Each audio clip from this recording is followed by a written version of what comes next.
Are you ready? Are you excited?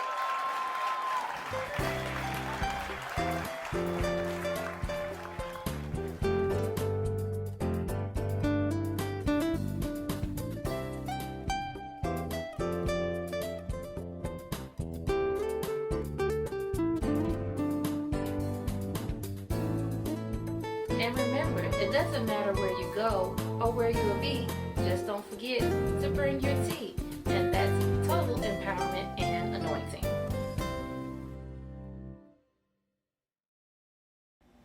Hello and welcome to today's episode of Tea Talk with Tanya. Again, we have our very phenomenal guest on today, CEO and founder of Heal the Hood Foundation, Mr. LaDell Beamon. Mr. Beamon, thank you so much for joining us on today. Well, thank you for having me. It's always an honor and privilege to be able to be interviewed on anything, so this is good. Definitely so glad to have you here. I've been following your project and your foundation for quite some time, and I absolutely love what you're doing with the community. And I feel honored and blessed to be able to have you to come on my show today and talk about what it is that you do with your foundation, what it means to the community. So just, if you don't mind, just give our audience as much detail as possible about what is Heal the Hood. Well, one of the things that we do is we always have to have this disclaimer. And the disclaimer is that when people hear the word heal the hood, they automatically, their minds go towards thinking about this urban community that's been torn down and gang violence and all that. But in actuality, hood is a suffix at the end of words like brotherhood, fatherhood, motherhood, sisterhood, priesthood. Everybody has a hood. Doesn't matter what part of the country you're from, everybody has one. And so what it's really about is about zeroing in on that area of your life. If you're a mother and your husband walked out on you, or your significant other walked out on you, a part of that motherhood being healed is taking responsibility for everything that's in your life so you can focus on that child. Because if their childhood is damaged, then that's going to be a problem in their adulthood. So literally it's about that whole cycle. If you heal those hoods, you heal your neighborhood. And so we use the arts to be able to do that, because music and film is like water. It transcends through all types of things. It battles through emotions to really touch you at your core, and it can bring you out of situations. And so we found a connection between the arts and really being able to connect to people through that. So we have a whole lot of programs that address specific issues, and we're excited about every aspect of the program that we have inside the outreach, because that's where we are. Awesome. So it's an outreach program, and it's not just for the youth, it's for anybody with a hood, right? Absolutely. So, and me as a mother and my motherhood, I could be a part of the organization, of the foundation, and this program's for me too. Absolutely. We're going to get the t-shirts made for that, about all hoods, healing in all hoods. But yeah, absolutely, we have a parent support program, and the cool thing that we got away from talking about, because I'm not a parent myself, so we got away from using the term parent training, because we're really not training parents, we're supporting parents. And a lot of times there are opportunities that parents need that they just don't get. Like when we do 12 Days of Christmas, for example, we adopt families, and so we get a chance to really go into the homes of those parents and see what the real needs are. And we've had mothers that have had 7 children in the house with them, and they've had to provide Christmas for them, and resources and all those different things. And so when we go in, it's not just about giving them fish, but teaching them how to fish, teaching them how to develop, if they have careers, doing career assessments to really see. Because some parents, they be 40, 50 years old and still not be in tune with what their purpose is. And if you're in tune with what your purpose is, you'll navigate through life a little bit easier, because you know that I may not know exactly where I'm going, but I actually have a target that I'm going towards. And so it's real important for us to be able to connect parents with their destiny. Absolutely. That is so perfect. That is so perfect, because again, as you have parents that are functional and walking in their purpose and doing what they need to do, they can also kind of strengthen that family structure for the children that's following behind them, right? Absolutely. Because the children, and what we don't think about is that, the parents, the household, that's the first role models for a child. That's where they pick up certain things from. And then, of course, you have television and that outside influence. But a lot of times you'll have people saying the phrase, "You're just like your dad," right? "You're just like your mom." Well, I wonder why. I mean, because that was the first role that was modeled in front of you. And so it's very important for us to really be able to understand that parents have a very significant role in the lives of those children, because there's certain things, you know, and as parents, we can take the responsibility and say, you know what, I never showed you this, so where did you get it from? And so as a parent, you know that you're hitting on target when there's certain things that your children are doing. You know right there, you're like, wait a minute, you didn't see me do this, so you're picking this up from some outside influences. So I need to kind of trace down, you know, where this is coming from. So we're very excited about engaging parents and being able to do that whole responsibility thing, because that's what we're about. Awesome. So you said that you had multiple like projects that the parents and the children all could contribute to or participate in. Can you tell us what some of those are, or what actually they are, so our community will know exactly what Heal the Hood has to offer? Yeah, one of the things is that we operate on what's called the Legacy Project. The Legacy Project, we have 6 different tiers, and I can't even remember all of them at one time, but one of those tiers is about community support, you know, about social and economic development. And so what we do is that on second and fourth Saturdays, we have an opportunity to really breathe into the parents' lives. We separate the kids. We have the kids on one side, we have the parents on one side, and we have these conversations. And, you know, we tease the parents because we're saying that you guys have an opportunity to win all these huge gift certificates, and don't be surprised if a little midget jumps out and starts massaging your feet, and you know, and it just tickles the parents, because they really want to have fun too. They want to enjoy life. But we're here to really be able to say, well, while your kids are being mentored, we have an opportunity to come over as parents and talk about those tough questions in a room full of your peers, because there may be one parent that is dealing with something that has happened to their child, and they're like, I wonder, is there anybody else who's experienced a child that's been molested before, or experienced a child that is being rebellious like this? And you'll be surprised at how many parents in the room can relate to that other parent and say, well, this is how I got through that.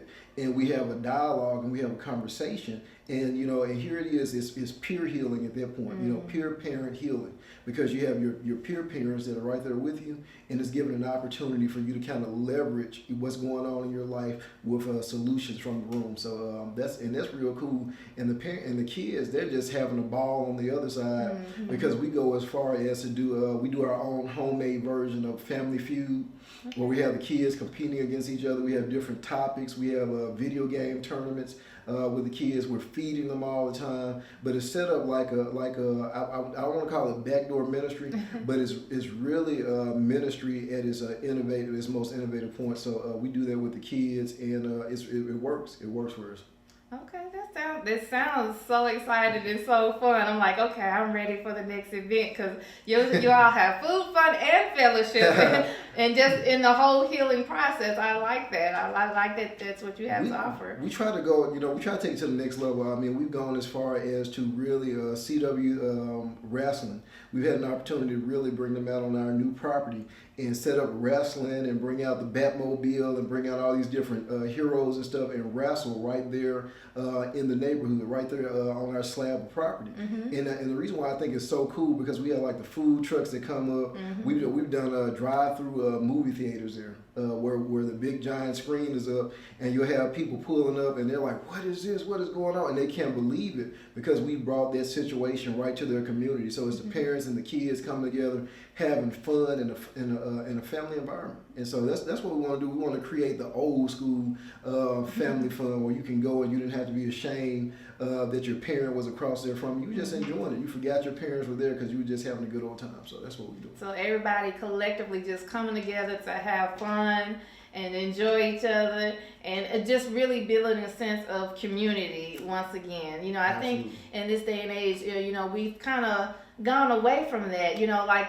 you know, many people are so busy with their lives, and it's like, you over there, I'm just going to take care of me and my 3, and you over there, you do you over there, and you know, we don't have that sense of togetherness like we once used to have. I remember, probably we may be closer in age, and I remember days where all the neighborhood kids would come out to play and, you know, ride bikes and do those. You know, now it's like, even as a parent, it's difficult to even want to send my kids outside at all to go play or to go socialize. And even with us as adults, you know, we don't see the friendly neighbors as much as we used to, especially in certain communities. We don't see that as often. So, you know, with your foundation? Do you think that that's something you're trying to bring back as a collective? We really are. One of the things about us is that it's really about, we really like parent support and getting the parents involved and getting the parents to know one another.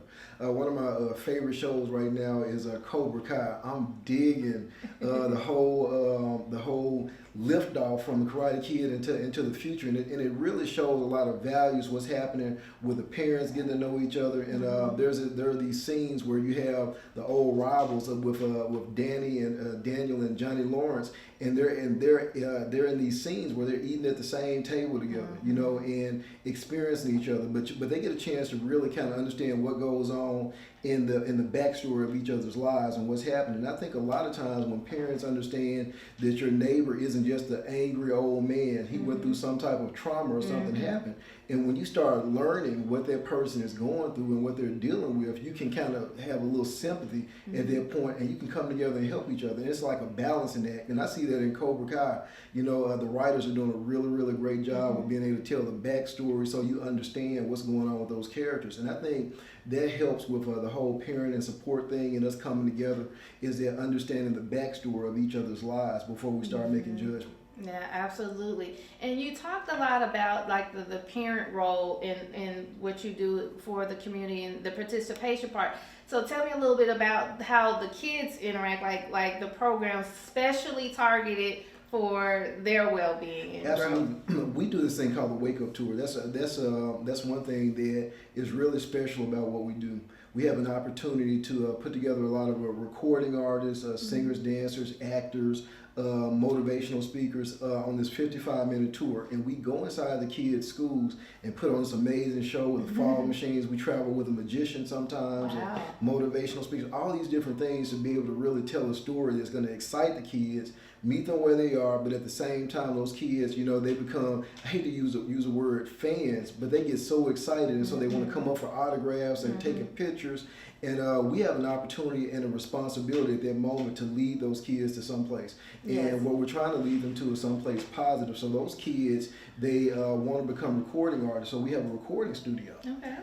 We have artist development where we train kids on the business side of music and what they can really do with their performance rights, with performance rights organizations like your Beamon, your CSAC, your ASCAPs, you know, teaching kids this stuff, because a lot of these kids don't realize that they can become millionaires as a teenager.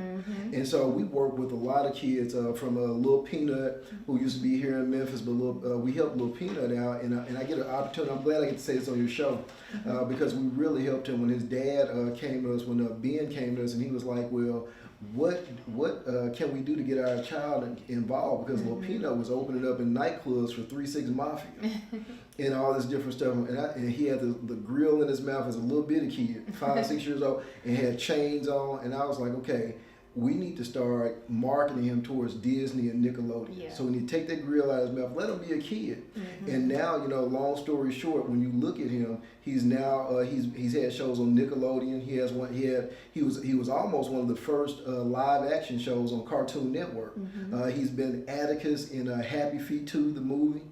He's been in Transformers 4. I mean, so there's been so much stuff that has happened just from the initial relationship, and what attracted Ben and his family to us was that we were doing a lot of work with Master P. And what people don't realize, for 8 years, I mean, we've been very, very good friends with Master P and Romeo and Symphonique and Vino and just the whole Miller family, just to really bringing them down here having experiences. And so with that, the celebrity basketball camps, people, you know, they tend to kind of fanboy out, and they connect to you because if they can't get to the celebrity themselves, they try to get to the person who's, you know, bringing all these different people in here. And so with that, when the kids see that, they really want to be a part of that. And so we do offer the Wake Up Tours that's specifically for the kids. We do offer, some of the kids want to act, and so we do movies. And so everything that we retired from a skit, we turn it into movies, into films. And we do red carpets so the kids can dress up and go see themselves in the theater. And so we've been one of the first, to this day, we're still one of the first independent, there used to be what's called a movie co-theater downtown. I don't know if you were in Memphis when this happened, but there was a movie co-theater downtown, the Peabody Place, and Hustle and Flow had come out a couple of weeks before we did our premiere. Our red carpet and premiere sold out 4 times and beat out Hustle and Flow as an independent film. Wow. And there was a certain formula that we used, and it worked. But those kids, their parents came to see, and it was just amazing. And so we're about giving kids an opportunity. We teach them piano, we teach guitar, we teach drums, the whole 9 yards as it relates to the arts. And so it's about having fun, but meeting the kids where they are at the same time. Awesome. So aside from like the arts, to help entice the kids to be motivated to do things, to keep them on life's track, are there other educational pieces like financial literacy that's added into the program as well? Because that's also important as well. Absolutely. We have this is the cool part about it. Here's a hidden secret that we hadn't told many people. We have a book series called Hood Fables, right? And so what we did was we took we took a lot of the stories, like Jack and the Beanstalk, we have Leroy and the Turnip Green Patch. Instead of Hansel and Gretel, we got Hansel and Gertrude. And so we took, and all of these stories happened, let's say once upon a time in the hood, not too far from you. They started off like that. Right. And we literally tell these stories in the inner city, but you'll see like Hansel and Gertrude, and I'm giving this one to the audience. And so what happens is that they have an opportunity to go to the store, go to the corner store, the mom and pop store. See, we grew up with stuff like that. Absolutely. And so when you went to the grocery store, you would go in there and your parents would say, well, look, we need $5 worth of rag meat bologna. We need $2 worth of hook cheese. And so what happens is Hansel and Gertrude, they're the 15th and 16th children of the old woman who lived in the shoe that had so many children she didn't know what to do. And so they sent Is she included in the series? Absolutely. Awesome. So they give her the money. So they give them money, and you have money values, and then they have to go to the store and manage this money. But you're learning financial literacy, and you're not even thinking about it. Because a lot of times when you tell kids in this day and time, a lot of kids, when school scares them, they're like, I don't want to go to school. That's how, and education bores them. But if you find a very creative way to show them, just going back to Cobra Kai with Daniel, he's waxing these cars and stuff in Karate Kid, but didn't realize he was learning karate at the same time. So there's a way to start teaching people the simplistics of financial literacy, and not connect this title to it that makes people afraid, like, I'm scared of this education now. You talk, so we literally plant this along the way, and so that's one of the smart ways. And so we'll be able to literally use books that we wrote a long time ago and really start teaching financial literacy from a standpoint of just growing up in the neighborhood every day. And you've been doing it and I hate to use a term about dope dealing, but you have. Hey, that's real in our neighborhoods, unfortunately. But yeah. but they knew how to do some stuff with some money. Big Mama and them knew how to do some stuff with some money. I mean, especially when you had a house full of people and you were on a limited budget, but you knew how to make things stretch. And Big Mama always had some money somewhere. Like, where are you getting all this money? But they were using the principles of financial literacy, and we had no clue about what they were doing with savings and all this different and investment stuff. They were doing all types of stuff. My grandmother did it, and it's like, I look at it to now, even though she's been passed away about 5 or 6 years, I look back and see the stuff that she did and how it just really made me a better person as far as monitoring what I'm doing with my finances and how I'm making the correct investments. So that's definitely a key point to add in those nursery rhymes that we all know, the nursery stories that we all grew up with, and our kids are still learning those things, but giving it a nice little educational twist to it to make it make sense and to actually kind of subconsciously learn, would you say that? Yeah. So even with that, I want to kind of change the conversation just a little bit to talk about something else that you're doing with these nice little hidden messages that we haven't talked about yet. I know that our viewers may see this wonderful image behind us of these superhero characters that are behind us. So let's talk about that a little bit since we are focusing on the kids. Let's talk about, the superheroes that you have as part of your brand and what they exemplify, and also talk about the comic books that they are featured in. I'm excited. First of all, the comic book characters that we have, I started writing comic books 2008, 2007, somewhere in there writing. And the reason why we started at that point in time, it was because of the same different stories that you hear all the time about African American representation, that you don't see a lot of it. And, you know, even though there was a Black Panther out in the 1960s, you know, a lot of kids, modern kids, didn't know that. They're just getting hip to Black Panther now. And so, but here's the backside of it, and I don't know if the audience knows this, but, you know, we supported Black Panther wholeheartedly, but Black Panther is not a Black property. It was created. Black Panther was created by Jack Kirby and Stan Lee. You know, two white men, literally during the Black exploitation period. So you look at heroes like Luke Cage, Black Panther, Black Lightning. You know, a lot of these characters are created by, you know, Caucasians. And so when you stop and think about that, except for like your like Akon and these other heroes that were created by Reginald Hudlin, those guys, they're true African American characters, but they weren't mainstream. And so what we did was like, okay, what if we had heroes that were from Memphis, you know, and we gave them a tremendous backstory. And in the backstory, you know, you're gonna have to be able to dig into the comic book. I know we don't have a lot of time to go into it, but it's really about, you know, these heroes from Memphis. You know, Wake, who is the lead character there. You know, his whole power set is about sonics. You know, frequency based. All his powers, he can do what Superman does and beyond because of the different codings inside of frequencies. And if you know anything about music, you know, it goes into all those different types of things about how it makes you feel, your emotions. So he gets stronger with certain frequencies. He can fly and do all this stuff, and he has a team that supports him. But his main villain is his villain named Mephisto, which is spelled Memphis 2. Not to be confused with the Marvel version of Mephisto, but that Memphis 2 is all about the spirit of this city, what they're fighting against, the strongholds, the principalities. The reason why Memphis is so hard to kind of come up, you get to a certain level and you're like, what is going on? We're fighting against that thing. And so there's a huge backstory with that. So inside of the comics, we get a chance to feature the Civil Rights Museum is inside of one comic book. We have FedEx Forum is inside of there, but we get a chance to deal with the real world of Memphis. But we play super villains, super situations that are happening in there. The Memphis Arkansas Bridge is actually in there, was being destroyed in one of the comic books, and we did that before there was a crack in the bridge. So it's actually kind of like prophetic what we're doing, because we're writing these stories and we look up and like, what? We just wrote about this 4 months ago. And so we didn't tear the bridge up. I want y'all, but the characters in the comic book did. And you start looking at, there's a lot of rivalry, there's a lot of backstory, and I think it's just a fantastic book. But at the same time, the heroes get an opportunity to mentor kids that are superpowered. There's one kid in there named Wiz Kid, and his superpower is he has beyond genius level intellect. And so at 9 and 10 years old, but he started off as a bully. And the heroes got him, and so they're literally training him, you know, for that next generation. But he solves a huge issue in issue 6 that'll be out in about 3 or 4 months. So I got with Martheus Wade, who create, like, some of his characters are interwoven in, like the characters with the swords, like Jeddah and Tora and Kim. You know, those are they kind of exist in the same world, but at the same time, those characters are really a part of this larger universe, but it's designed by the same animator. And so I get excited about that because we graduated from high school together, but we have an opportunity to really be able to kind of push the envelope, because he's working from like a Japan standpoint, and these characters in Armageddon. And so this first time that it's coming up to, so here it is, TTwT with Tanya, letting you guys know exclusive.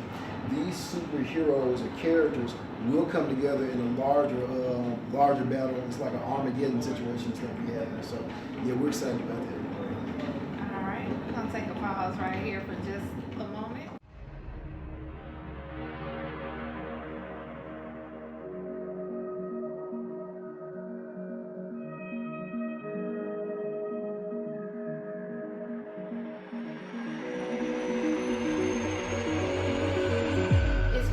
To learn about the characters that you have, you know, in your comic book series. So tell us a little more about that. Well, I'm excited to be able to introduce this brand of characters because all of the characters in the backstory is from Memphis, Tennessee. You know, and the parallel that we have is that there's a Memphis, Tennessee, and there's also a Memphis, Egypt.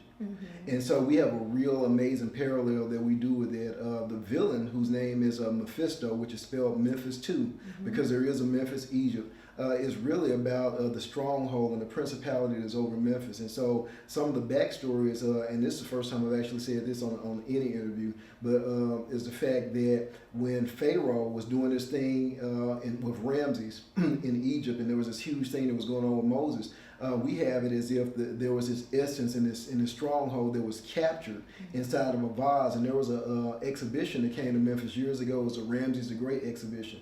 That exhibition was the same Ramses that was opposing Moses that was actually here in Memphis, and it was done inside of the Pyramid Sports Arena downtown, which is now Bass Pro. And so Mephisto gets here in a vase, and he in that whole exposition, the vase is knocked over by these guys that are trying to break in the museum, and a crack happens in there, and its spirit seeps out.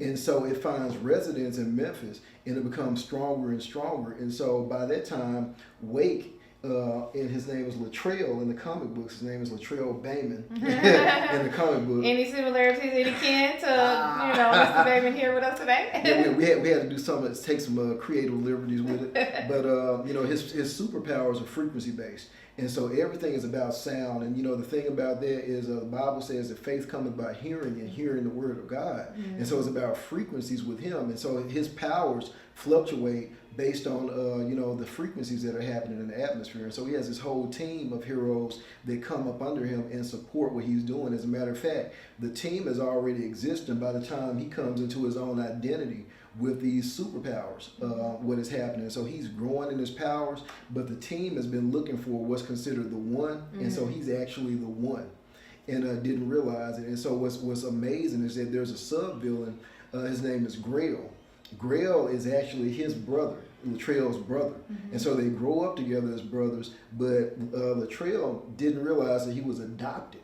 And so there's this whole Ramses and Moses thing going on, but they grew up in the same household. But the father loves LaDell, who is not his biological son, more than he loves Grail. And Grail learns that, but Grail wants to go into this whole entertainment industry and doing all this dark type of music and all this stuff. And so the father doesn't approve of it. And so he becomes this industry mogul and basically signs a deal with the devil, which is Mephisto, to become this huge billionaire that controls media. And so now you see what the contradiction is going to be happening throughout their fight. He doesn't know that his brother is actually a superhero, Wake. And Wake literally doesn't know who's behind the scene pulling all these strings that's going on. So there's this conflict that happens. And it happens in the midst of the superheroes mentoring kids that are superpowered, developing them so that they can start having ownership in the fight that's happening in the city of Memphis. So it's an amazing storyline. Awesome. I can't wait to get my hands on that. I know my son, he loves comics, so I'm definitely going to make sure that he gets the series so that he can be, astute to what Wake and the team are doing. Now, a couple of things that you mentioned about these characters and, just centered around where they're based. Moving forward into the future, would you say that the characters will expand outside of the scope of Memphis with their storylines, or will it just be centralized here in Memphis? Absolutely. Some of the characters that are on this, the behind us, they're like the characters with the swords. They're part of what's called the Toshigawa clan, which my partner, Marthias Wade, who does all the animation, that's from his comic book series. And so there will be a collaboration because those characters are actually based out of Japan. Okay. And so what happens is that Armageddon, there's going to be this huge Armageddon situation that's going to take them, because Mephisto is going to become so large because of the corruption here in Memphis, hint, hint, because of the corruption that's going on. He's going to grow so large to the point that he grows outside of the boundaries. Right now, you only see him as this large, dark cloud with these hideous eyes, and so he keeps growing because he's manipulating through media. And so you think about the fear that is happening now with COVID and everything that's being pushed out here.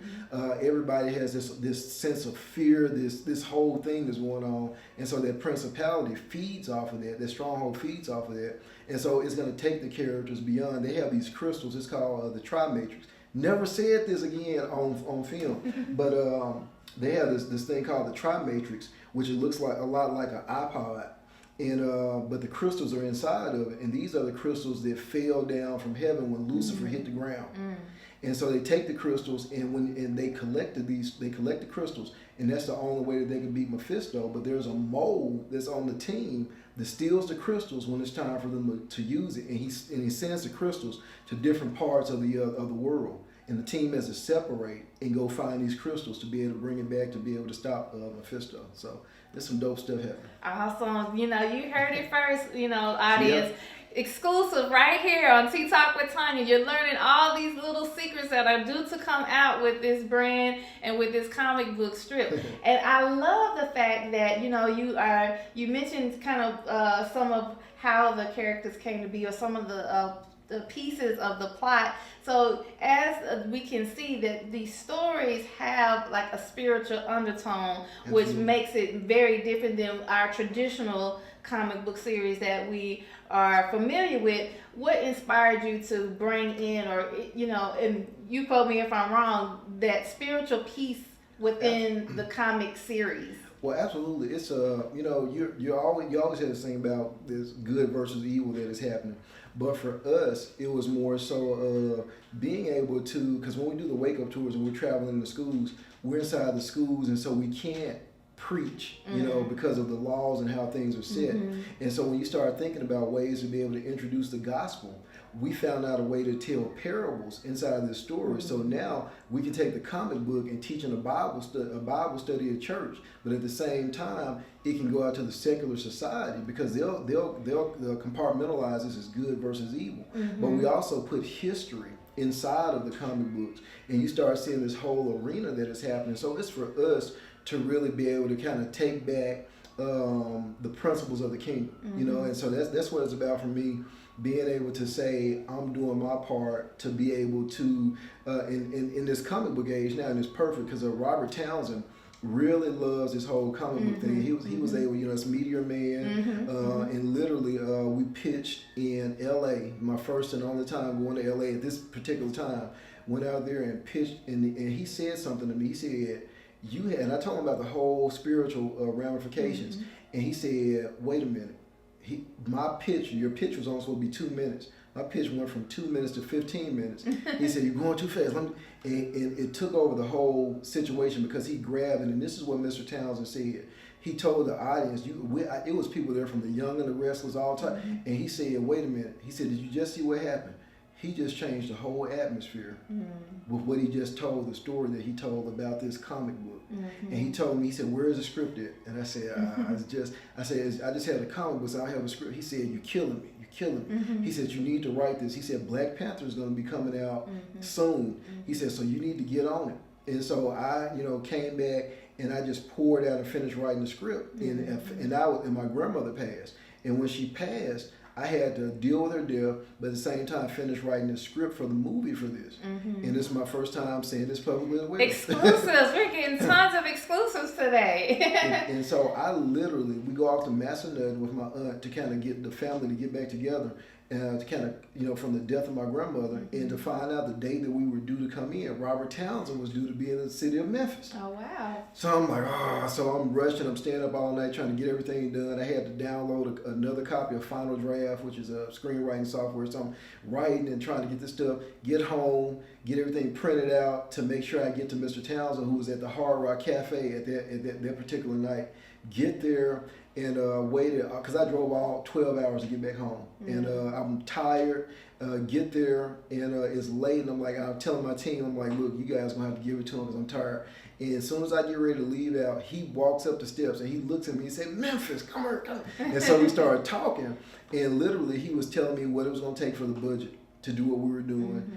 And it was just a love that developed because he saw the spiritual principles of what's happening in this. And so we're connected to this day. And so there's going to be some fantastic things that happen in the city of Memphis because of that. So Memphis is literally going to have its resident hero, just like Gotham has Batman, Metropolis has Superman, Memphis has weight, literally. So I'm excited about it. That's awesome. Memphis has weight. So you guys make sure that you go out and support and just bless this work that is going on, because Memphis needs a hero. Oftentimes on the news or on stories, movies, whatever, Memphis has gotten such a bad rap, you know, for different things.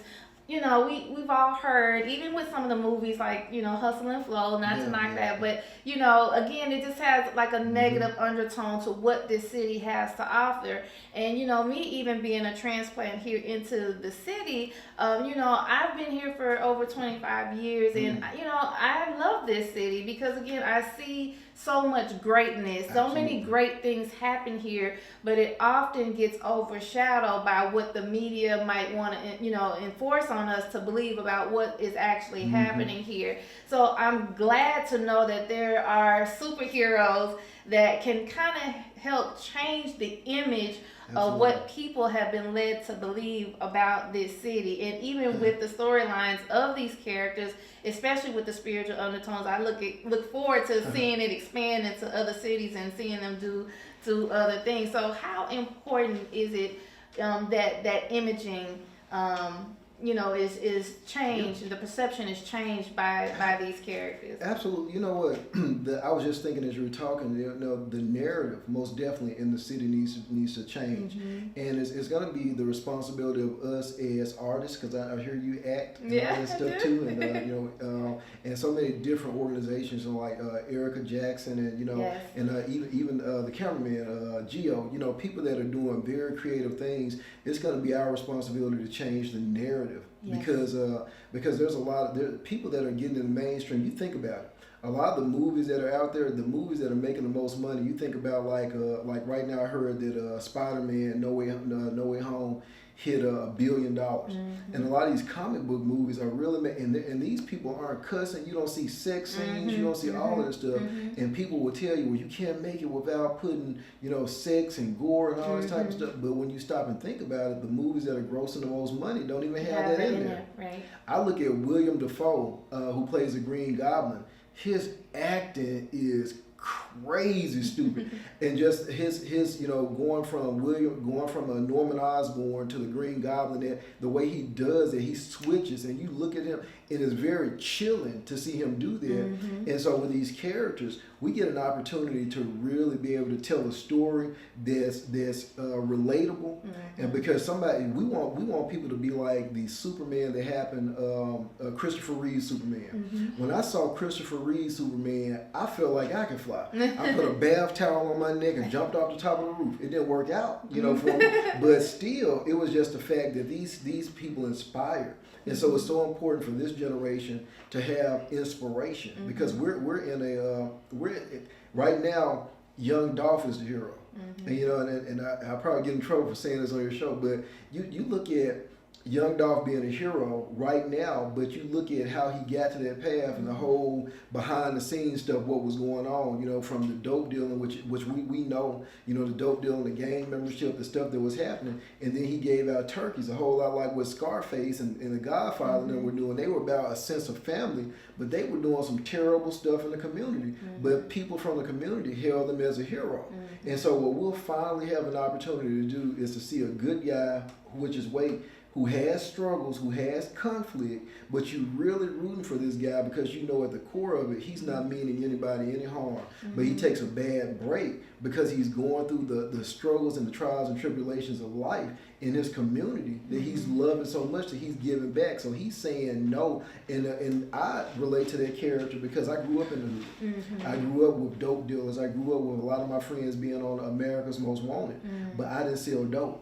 I'm from the hood, but I didn't sell dope. I'm from the hood, but I'm not a teenage father. I'm from the hood, but I don't have the prison record. I don't have those things, but I'm from the hood. And so I have people saying, I don't want to hear the story no more about the dope boy who went to jail and got out and turned his life around. That happens too many times. I want to hear about how you do that. How you grew up around all the people and being from a single parent home, you know, father not in your life. But your story is completely different from the norm that goes through that. And so that's the reason why it's so important that these characters come to the forefront and all of them have those unique stories. And so I'm excited about writing more. I'm excited about getting this book and getting the comic in Walmart, about, you know, really being able for people to tangibly be able to touch something that's going to transform their life. So, awesome. So I know that you have aspirations to have the comic books go a little bit more mainstream, but for our viewers today that may be interested in picking up or following a little bit further, where could they, get the books now? Thanks, man. Okay, so you can go to our website, which is hthmemphis.org. I don't know if people still use it, www, but hthmemphis.org, and click on there and just start collecting issues. We even have some different things that are developing. We're working on the action figure line. But if you're fortunate enough, I think you might have one.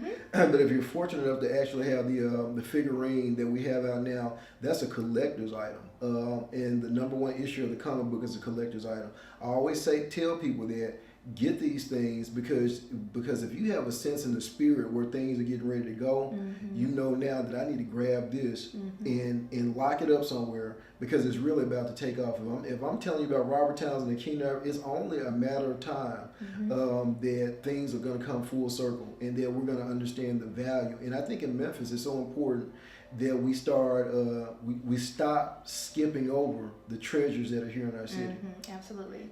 Because everybody's worried. Like I'm excited, to see where this show goes, mm-hmm. to see where it develops and blossoms. So I'm just happy with it, and so people can really connect with us on our website. That's the best place to get the comic book, but you'll see a lot of other interesting information on there as well. So awesome. So even with, I know that you have some future projects that are on the way and some things that you do on an annual basis as well. All that can be found on the website as well. Absolutely. Or even if somebody wanted to contribute, because I know that you have some projects that are in the making as far as like a location that I would like for you to talk about a little bit too, because I know we've kind of been talking about the comic book series and some of the organizational things that you're doing with the youth and the parenting, but there's also a bigger development that is underway. Can you talk about that? Can you tell us where it's going to be located? Absolutely. And tell me what the vision, or tell our viewers what the vision is for that center that's coming. I like this show. Okay, so what's happening is that the heroes have to have a home, right? Yeah. Just like Avengers have Avengers Tower, mm-hmm. the Justice League has a Justice League headquarters. This team literally exists in what's called in the comic book, it's called the Reformation Intelligence Alliance headquarters. And so it's really the Hero Empowerment Center. Mm-hmm. And so in the comic book, so what we're doing is the Hero Empowerment Center is being pulled out of the comic book and literally placed in a brick and mortar building. And so we were donated 7.02 acres of land. When Robert Townsend and Keenan Ivory Wayans, I gotta shout him out, when they spent 3 days with us, but when they came, they were like, you guys need to have a building, they can do this, and we were talking about just filmmaking. Mm-hmm. But everything that we do, from the athletic side to when we do our celebrity basketball games, where we work with Tank, we work with Genuine, so many different people. Mm-hmm. But we're always renting different places. We're mm-hmm. doing movie premieres in other people's theaters, and we're like, we need to put all this stuff in one place. Mm-hmm. We need to give the kids. We lost Excite, we lost mm-hmm. Adventure River, we lost Liberty Land, we lost all these places. Mm-hmm. And so it's really about an interactive, arts-based entertainment plex. And that's what the Hero Empowerment Center is, from dinner theaters mm-hmm. to where you guys can do your plays, and upscale restaurants, flight simulation rides, 4D and immersive theaters. All that stuff exists in there. Arcade of Champions, we're bringing E3 gaming into Memphis from LA. And so people will really have an opportunity to compete. We're going to be making toys with mall productions, comic book productions, teaching people how to use 3D printing options. The whole 9 yards. Retail is going to be there. We have an urban garden on top of the building. Yeah. So when you think about Meteor Man, this scene where he sticks his hands in the ground and grows this huge vegetation for the community, we're going to be growing our own vegetables by using the top of the urban garden. And so it's already big in New York and places that have skyscrapers. So we're going to be doing a lot of urban farming here. But it's going to be giant teletrons out. We do what's called now the drive-through movie theaters, mm-hmm. the drive-in movie theaters. But you're literally going to still be able to pull up in the parking lot, and the entire front building becomes an amusement scenery for drive-through movie theaters, light shows, and all this stuff with these characters on top. And so it's an $80 million price tag on that mm-hmm. project. But we're working with, and I think I can announce this, another exclusive, mm-hmm. Coach Hollins, that used to be former coach of the NBA team, the Grizzlies here in mm-hmm. Memphis, and LA Lakers. He was assistant coach there. He's pledged his partnership with us, and so that brings a whole nother level of what's going to happen to build this building. So people can donate. We're looking for $20 a month pledge partners. that can literally come alongside of us and say $20 a month, that's nothing, just stop supersizing and just literally start thinking about planning and investing into the lives of kids. And this will get them off the streets, because these kids in Memphis have no place to go. And the community centers have these different rules, but everybody doesn't want to play basketball. Right. And everybody doesn't want to be at the YMCA. Right. And so there has to be a space for kids to find their identity. And so this is going to be like pulling up a page of Disney and placing it here. And people are going to be very, you're going to be very happy to invest inside of something like this, because it's just, when I look at Walt Disney's story, the thing that was amazing about Walt Disney, he was fired from a job because they said he wasn't creative enough. And now you look, you like, what in the world? And so Disney has gobbled up all the Marvel properties. And so, and just Star Wars, George Lucas's properties, and all these different things. When I was in LA, Mr. Townsend said, "You're a young George Lucas," and he said because you already have merchandise for your characters, and so my mind is already light years away, because God is light years away. If you go to the future, God is there. If you go in the past, God is there. And so I'm just excited that God has the ability to share future stuff with us in the present. And so that's the dope thing about it. That's awesome. And where is the site location for the future building? The headquarters is going to be here in Hickory Hill. It's literally Ridgeway and Winchester over there in that plaza, the Hickory Ridge Commons. So if you go by there, pray for us and pray for that site. But it's literally going to be amazing, and that's just a location number one, because we're going to do 3 other plants here in Memphis, and we're doing it inside the inner city. And I know what people say, they're going to tear it up, they're going to do something. No, see, because everywhere we went, even the gang members respect our properties.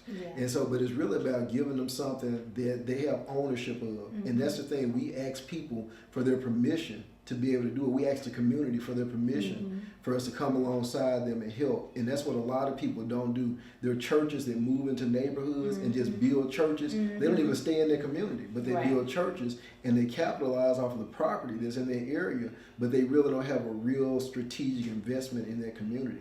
And that's the reason why it's so important for us to really be able to, we've adopted the schools in the area that we're in. We've done that. We're giving back to the kids. We're growing with them. And so we're just going to do this together. And so I think people take a better mindset towards ownership versus somebody that's coming in and saying, we're going to do this, and don't matter what you think about it. So it matters what the people think. So yeah. Awesome. That is so wonderful. It excites me. I'm trying to contain my excitement here about just thinking about what the vision is with this foundation and with the Heal the Hood project. And I can't wait to see the ground being officially broken and the structure actually coming up. And again, if you're watching, please, just invest a small bit into helping the future of a child and some of us adults as well. Absolutely. Go to the website. Even if you don't want to do like a monthly page, that might be a little bit too much commitment for you. Just give. It doesn't matter. Just give. And go to the website, which you mentioned again was hthmemphis.org. Definitely. And make sure that you do that, because I'm sure that once everything gets up, everybody's going to want to come and participate. I'm probably going to get a bed and live in it. It's just a fantastic place. We got a sound stage in there, Tanya. I don't think I mentioned that, but we do have a sound stage for making and producing blockbuster movies in there. And you think about it, we have a martial arts facility in there, which Michael Jai White and Tomahawk the Last Dragon, they have their hands all over it. And so the dance community, you're going to see a lot of stuff with that. So we have an Olympic dance program inside of there. And so it's so much, and I'm just excited to be a vessel to be able to bring this, to the city. So yeah. Awesome.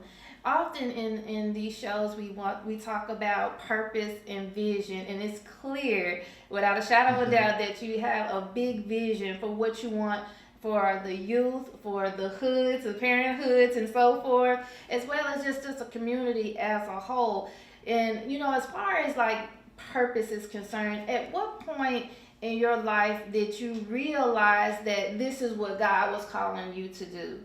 I was extremely young. I've been a Christian since I was 6, since I remember my grandmother praying. But what the curve for me, the turnaround was at 19, being a young man that got murdered that I was mentoring. And when that happened, because of his desire and passion to really change, the community wouldn't allow him to change. Mm-hmm. And so the thing about it is that if we have a community that will not allow our young people to change, then we have to change that community so that the young people can change. And so I look at, at 19, I looked at what in the Word, Jesus Christ was always my superhero because I looked at what he did. And so instead of being preachy, he literally came in and was like, we got to feed these people first, before we start, trying to indoctrinize them with his gospel, because it's going to be hard for them to receive me when their stomachs are grumbling. Literally, though, that concept, it just allowed me, being without a father in my life, it just really allowed me to be able to channel in on that. And so when I see the kids, I see a reflection of we may be the only Christ that these kids may see in this generation. So what does it look like without being too preachy? What does that picture look like? And I think I tapped into that at 19, and since then I've been running because I made a commitment to the young man Marvin Robinson that he had murdered at 15, that I will make opportunities for other young people to make sure that there are no more Marvin Robinsons, that are tragic stories that happen like that. And unfortunately, every time one happens, it takes me back to being 19. So I'm at this moment, I'm 19 again. So it's like I'm still, pushing, to make sure. So that was that moment. That was an eye-opening experience for me.